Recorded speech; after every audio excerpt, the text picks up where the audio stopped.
by the historic Saugeen Métis, so we'll allow a little bit of time for the shifting of chairs. Ms. MacArthur, are you ready to proceed? Yes, I am. Thank you. Swanson and members of the board. President Archie Indu sends his regrets for being unable to come today. My name is Patsy MacArthur, and I'm the Secretary-Treasurer of the historic Saugeen Métis.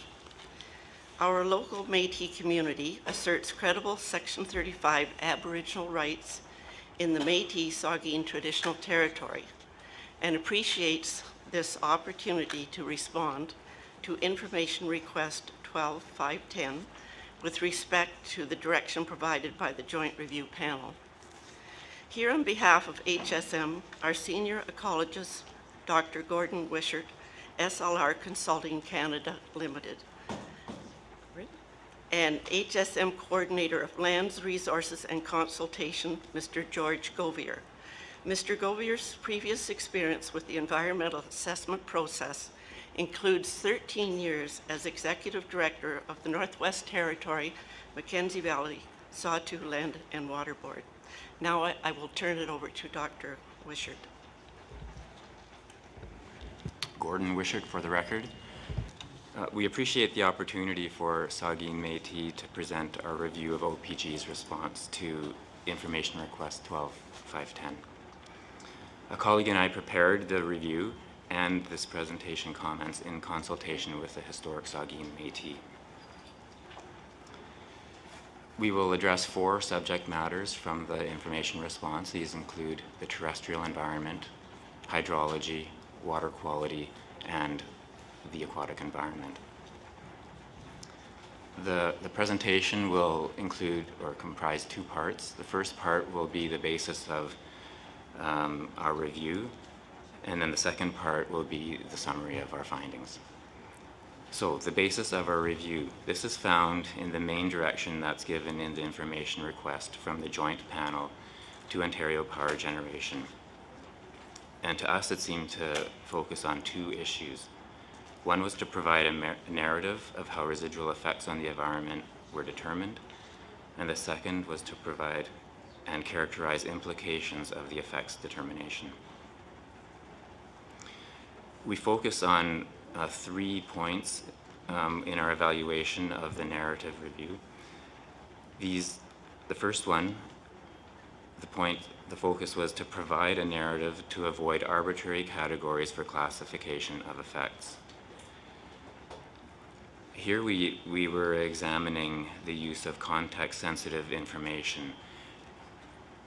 In other words, the information presented, could it be understood in relative terms in terms of magnitude, extent, duration, frequency, irreversibility of effects, etc. And then the second point under this main point was, are these findings consistent with what would be found in the literature? So are the conclusions supported in the literature? The second point refers to precision and accuracy. Here we were looking at characterization of pre- and post-impact effects.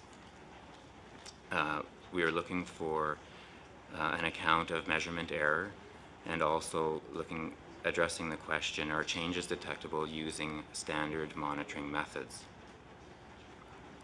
The third focus of our review is with respect to the level of confidence with respect to the precautionary principle. And so here we were looking for potential examples of the use of a planning hierarchy, such as efforts to avoid, mitigate, and offset effects.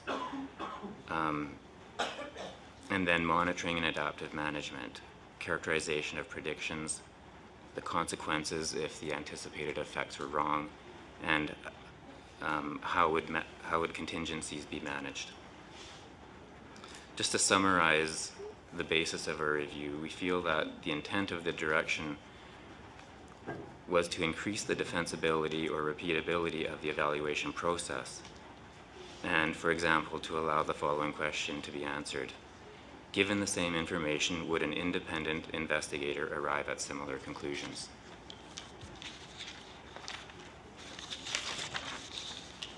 Now, part 2 of our presentation is the summary of the findings from the historic Saugeen Métis review of the OPG response to the information request.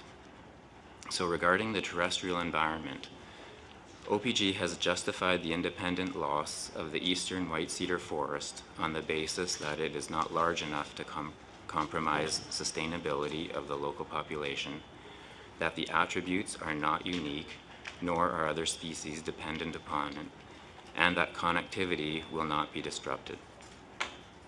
What is of concern to the interests of the historic Métis is the issue of cumulative effects to landscape connectivity and incremental habitat loss. It would be in the interest of the historic Saugeen Métis to ensure that fencing is installed to prevent accidental incursions into the forest to be conserved, to identify opportunities to retain tree cover or rehabilitate suitable habitat prior to or in conjunction with the proposed removals. Recommended precautionary approaches to minimize the effects of the removal of forest cover include increasing the patch size of key woodlands and invasive plant species control to improve biodiversity that would enhance the Huron Fringe Deer Yard. Historic Saugeen Métis is interested in participating in the design and implementation of habitat enhancements. Regarding hydrology, OPG justified the alteration of flow because the anticipated change is within measurement error using standard techniques to estimate flow. In other words, the anticipated alteration would be low. In support of a precautionary approach, OPG commits to follow-up monitoring to confirm predictions and to redesign drainage features if adverse effects are identified. Here again, the historic Saugeen Métis is interested in receiving monitoring reports. Regarding water quality, OPG identified no residual effects, adverse effects to surface water quality. This determination of significance is based on two concepts. One is a standards-based approach based on guidelines, and the other is more ecological and it's habitat protection related. So things such as toxicity testing. Precautionary principle is supported through the design of the surface water management system that provides the opportunity to hold and test water prior to discharge. So this allows the implementation of tests to standards as well as toxicity testing for the protection of habitat. Here also, the historic Saugeen Métis are interested in receiving monitoring reports. Finally, regarding the aquatic environment, rationale for the determination of significant adverse effects relate to the long-term sustainability of species and populations and to habitat functions that support species of interest. Ontario Power Generation justified the removal of habitat based on its small amount, marginal quality, and that available habitat is found elsewhere in the study area. In support of the precautionary principle, the OPG response to the information request states that rehabilitation of the DGR may include both active and passive naturalization of the project area to provide additional suitable habitat, similar to that currently provided on the site. Historic Saugeen Métis are interested in sustainable aquatic habitat and maintaining connectivity among habitat components. Here also, the historic Saugeen Métis looks forward to participation in future habitat rehabilitation plans and receiving monitoring reports. Our overall conclusions based on our review are as follows. The historic Saugeen Métis acknowledges that Ontario Power Hydro Generation's response to the information request provides reasoned arguments in the narrative to explain the significance of the residual effects for the project components discussed above.